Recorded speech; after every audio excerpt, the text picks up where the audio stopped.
काय प्रश्न आहे? आता हा प्रश्न फिलॉसॉफिकल आहे, जेवढा जमेल तेवढा प्रयत्न करा. केवळ कायद्याचं पालन पुरेसं नाही, फक्त कायदा महत्वाचा नाही, प्रभावीपणे कर्तव्य पार पाडण्यासाठी सार्वजनिक सेवकाकडे नैतिक प्रश्नांबाबत विकसित संवेदनशीलता असणं आवश्यक आहे. विकसित संवेदनशीलता म्हणजे काय? तर well developed sensibility to ethical issues असणं आवश्यक आहे. तुम्ही सहमत आहात का? म्हणजे थोडक्यात काय आहे, एखाद्या ठिकाणी एखाद्या व्यक्तीनं चोरी केली आहे, चोरी करणाऱ्या व्यक्तीला शिक्षा व्हायला हवी, म्हणून त्या व्यक्तीला पोलिसांनी पळत जाऊन पकडलं आणि त्याला ते लोक मारतायत, बरोबर आहे. पण या ठिकाणी जो सिनियर ऑफिसर तो काय म्हणतो की तुम्ही पकडलंय, त्यानं चोरी केली, मला मान्य आहे, कायदा सुद्धा तुम्हाला परवानगी देतो तुम्ही याला मारा, पण कायद्याच्या पलीकडे जाऊन त्याच्या चोरीचं कारण शोधा. तो मूळता चोर असेल तर मारा, त्याला पैशाचा हव्यास आहे तर मारा, पण तो उपाशी पोटी आहे, त्याच्या घरी कोणीतरी उपाशी आहे, घरी कोणीतरी आजारी पडलेला आहे, अशा काहीतरी करुणात्मक कारणांसाठी जर त्याने चोरी केली असेल तर आपण त्याला इथिकली बघूया. या ठिकाणी आपण कायद्याच्या पलीकडे जातोय.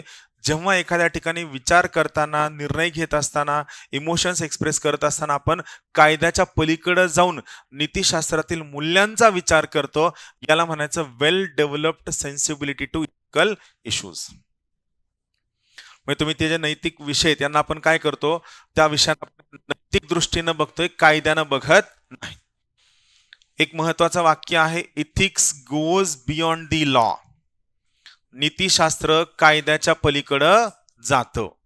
नीतिशास्त्र कायद्याच्या पलीकडं जातं. Ethics goes beyond the law. प्रश्नामधला लोकस मला हवाय.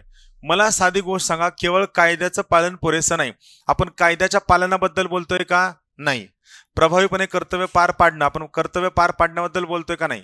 सार्वजनिक सेवकाबद्दल बोलतोय का? कोणीतरी सांगितलं सार्वजनिक सेवक लोकस आहे, नाही. सार्वजनिक सेवकाकडे नैतिक प्रश्नांबाबत विकसित संवेदनशीलता असणं गरजेचं आहे. काय आहे? विकसित संवेदनशीलता, डेव्हलप्ड इथिकल सेन्सिबिलिटी, बरोबर आहे. डेव्हलप्ड सेन्सिबिलिटी ही तुमच्यासाठी गरजेची आहे. प्रश्न कशाबद्दल आहे? प्रश्न अडचणींबद्दल नाहीये, सार्वजनिक सेवकाबद्दल नाहीये, कर्तव्यांबद्दल नाहीये. प्रश्न कशाबद्दल आहे? मला IAS ऑफिसर केलंय, मला ट्रेनिंग दिली, मला अधिकार दिलेत, मला सगळे कर्तव्य दिलेत, मला लाल दिव्याची गाडी घोडी सगळं दिलंय, पण मी मॅच्युअरच नाहीये, चलेगा? बरोबर आहे. मला कायद्याचं प्रोटेक्शन आहे, मी हवं ते करू शकतो, मला एवढे अधिकार आहेत की मला कुणाची भीतीच नाहीये, पण मी मॅच्युअर नाहीये, चालेल का? महत्वाचं काय आहे? जो सार्वजनिक सेवक आहे याच्याकडे इथिकल सेन्सिबिलिटी डेव्हलप झालेली आहे का? सो व्हॉट इज लोकस काय आहे? इथिकल सेन्सिबिलिटी, विकसित संवेदनशीलता, बरोबर आहे. सो लोकस काय? व्हॉट इज इथिकल सेन्सिबिलिटी, आणि फोकस काय आहे? याची आवश्यकता का आहे? इथिकल सेन्सिबिलिटी म्हणजे काय, त्याची आवश्यकता का आहे? का आहे? तर मग त्या ठिकाणी फक्त कायद्याचं पालन करणं पुरेसं नाही, बरोबर आहे. फक्त कायद्याचं पालन करून जर गोष्टी सुटल्या असत्या तर मला सांगा, या ठिकाणी मग कोर्टांची गरजच पडली नसती. पण कोर्टाची गरज का पडते? कारण तो जो पर्टिक्युलर कायदा आहे, हा कायदा योग्य, न्याय्य, चांगला असेलच याची शाश्वती नाही. हा कायदा अयोग्य, अन्यायी, वाईट असू शकतो. मग जर कायदा अयोग्य, अन्यायाने जर वाईट असेल तर त्या पर्टिक्युलर केसमध्ये जो सार्वजनिक अधिकारी आहे याच्याकडे काय असायला हवं? इथिकल सेन्सिबिलिटी असायला हवी त्या प्रश्नांच्या जाणबाबत. Now getting what I am saying? आता मग पुढचा प्रश्न आहे की इथिकल सेन्सिबिलिटी असणं का गरजेचं आहे? अगोदर तर असलं काही नव्हतं, नीतिशास्त्राचा पेपर सुद्धा नव्हता सिलेबसला. हे का गरजेचं आहे? तर तुम्हाला हे सांगायचं बघा, इथं महत्वाची गोष्ट, इंट्रोडक्शन. सी, कायद्यांचं पालन हे सार्वजनिक सेवकांसाठी किमान मानक असतं, कमीत कमी.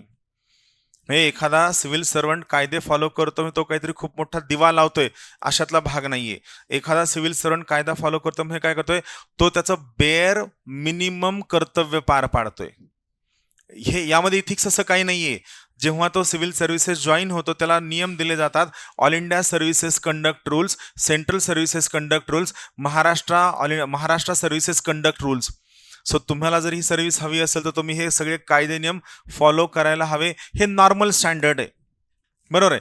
पण आत्ताच आयुष्य जर पाहायला गेलं तर बघा, शासनातील गुंतागुंत नैतिक संवेदनशीलतेची मागणी करते. प्रभावी प्रशासन, तिसरं प्रभावी प्रशासन. मी तुम्हाला इफेक्टिव्ह शब्दाचा अर्थ सांगितलाय, तुम्हाला सगळे विसरला असाल. एखाद्या ठिकाणी सांगितलंय की गावामध्ये साक्षरतेसाठी प्रत्येक पाड्यावरती 2 शाळेच्या खोल्या बांधा, बरोबर आहे. तर यासाठी त्या तालुक्यातील 50 पाड्यावरती प्रत्येकी 2 अशा 100 शाळेच्या खोल्या बांधण्यात आलेल्या आहेत. याचा अर्थ काय, सरकार कार्यक्षम आहे. 100 शाळेच्या खोल्या बांधल्या, सरकार एफिशियंट आहे, कार्यक्षम आहे. या शाळेच्या खोल्या स्वस्तात बांधल्या, सरकार इकॉनॉमिक सुद्धा आहे, सरकार स्वस्तात काम करून घेतं. पण त्या शाळेत कुणी पोरग शिकायलाच जात नाही का, कारण त्या ठिकाणी शिक्षकच नाहीत.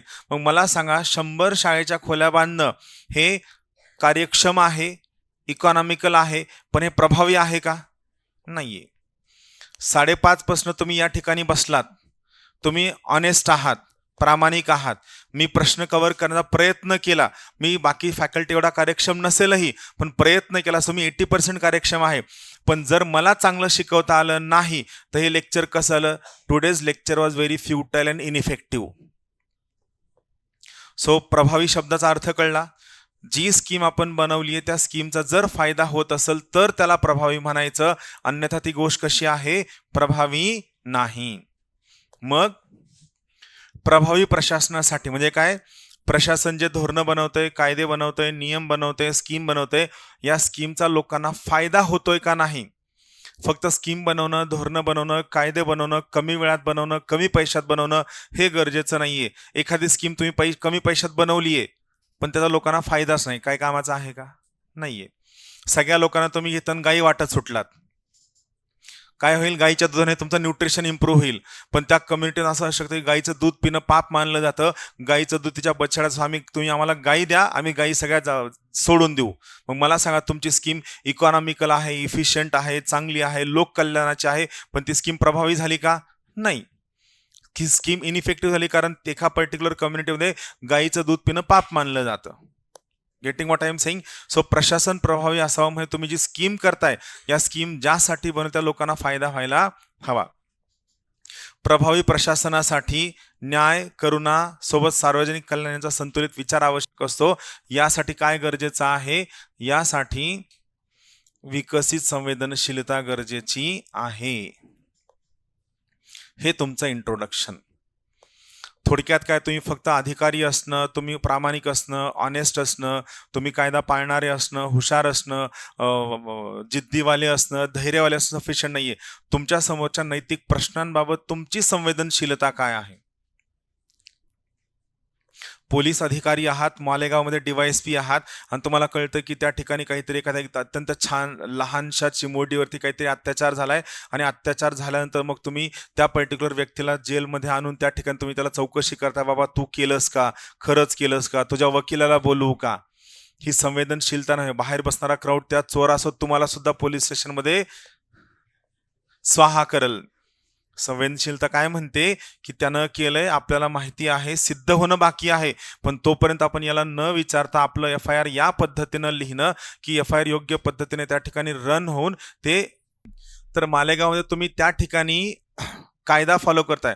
बघा, तुम्ही त्या व्यक्तीला अटक करणं, जेलमध्ये घेऊन जाणं, तुम्ही त्या सगळ्या गोष्टी फॉलो करणं, तुम्ही कायदा फॉलो करताय, पण तुम्ही नैतिक संवेदनशीलता दाखवत नाहीयेत की त्या ठिकाणच्या लोकांना हे वाटायला हवं की प्रभावीपणे, कार्यक्षमपणे, कमी वेळात न्याय होतोय. ही फिलिंग येणं सगळ्यात जास्त गरजेचं आहे. आणि ही फिलिंग देणं कुणाचं काम आहे, सार्वजनिक सेवकाचं काम आहे. कळलं लक्षात. तुम्हाला या शब्दाचा अर्थ कळला. नैतिक प्रश्नांबाबत विकसित संवेदनशीलता हे असणं गरजेचं आहे. क्लिअर. ठीक आहे, विल स्टॉप हिअर. वाचून काढा.